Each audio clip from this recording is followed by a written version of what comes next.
ఆయన క్రైస్తవుడు, నేను హిందుత్వవాదిగా బైబిల్ మీద స్టడీ చేసిన వ్యక్తి నేను మాట్లాడుతున్నాను. మీరు ఒక న్యూట్రల్ పర్సన్గా ఆయన చెప్పింది మీరు విన్నారు. ఇప్పుడు నేను చెప్తా వినండి. యేసు శిష్యులు 12 మందిలో తోమా అనే ఒక వ్యక్తి ఉన్నాడు.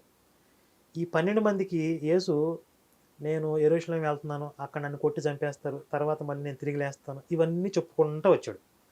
వీళ్ళకి ఎన్నో మహిమలు చేసి చూపించినట్లుగా బైబిల్లో రాసుకున్నారు. దాన్ని బట్టి వీళ్ళకి ఏం అర్థం కావాలి, ఈయన దేవుని కుమారుడు, ఈయన ముందే చెప్పాడు కదా కొట్టి చంపేస్తారని, చంపేశారు, తిరిగి లేచాడు. ఇవన్నీ వాళ్ళకి ఇంకా డౌట్స్ రావడానికి అసలు అవకాశం ఉందంటారా?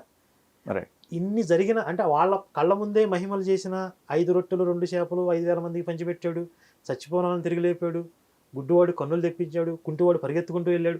ఇన్ని మిరాకిల్స్ వీళ్ళ కళ్ళ ముందే చేశాడు అని రాశారు.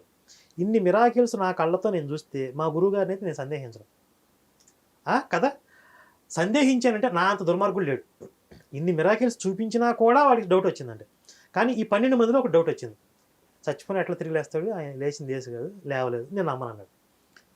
ఓరి దుర్మార్గుడా, ఇన్ని చూపించాను కదా, ఇన్ని చెప్పాను కదా, అయినా కూడా నువ్వు నమ్మట్లేదు. మరి అసలు నేను ఏ మిరాకిల్స్ చేసి చూపించాల సాధారణ జనాలకి, వాళ్ళకి ఎవరితో నాకు డైరెక్ట్గా పరిచయం లేదు, వాళ్ళు నన్ను ఎలా నమ్ముతారు? నువ్వే నమ్మలేదంటే వాళ్ళు నమ్మకపోవడానికి ఒక బలమైన కారణం ఉన్నట్టే కదా, కాబట్టి వాడు దోషులు కాదు అనాలి. అలా అనలా. ఇన్ని చేసి చూపించినా ఈయన నమ్మలేదంటే ఇదిగో నా చేతుల్లో గాయాలన్నీ వేలు పెట్టి చూడని చెప్పి మొత్తం అన్ని విట్నెస్ అన్నీ చూపించి నమ్మించాడని చెప్పి ఉంది.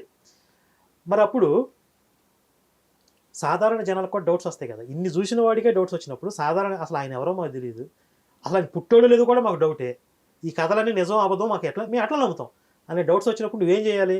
ఇదిగో నేను పుట్టానని చెప్పి అందరి దగ్గరికి వెళ్ళి ఇదిగో మీ శిష్యుడి వేళ్ళు ఎట్లయితే గాయాల్లో పెట్టి చూపించావో అందరికీ కూడా ఆ చేతులు తీసుకుని గాయాల్లో పెట్టి చూపించాలి. నేను నీకు చూపిను, నిన్ను మాత్రం నరకంలో వేస్తా, మా వాడి డౌట్స్ వస్తే మాత్రం నేను రుజువిస్తా. అది పక్షపాతమా కదా, దుర్మార్గమా కదా?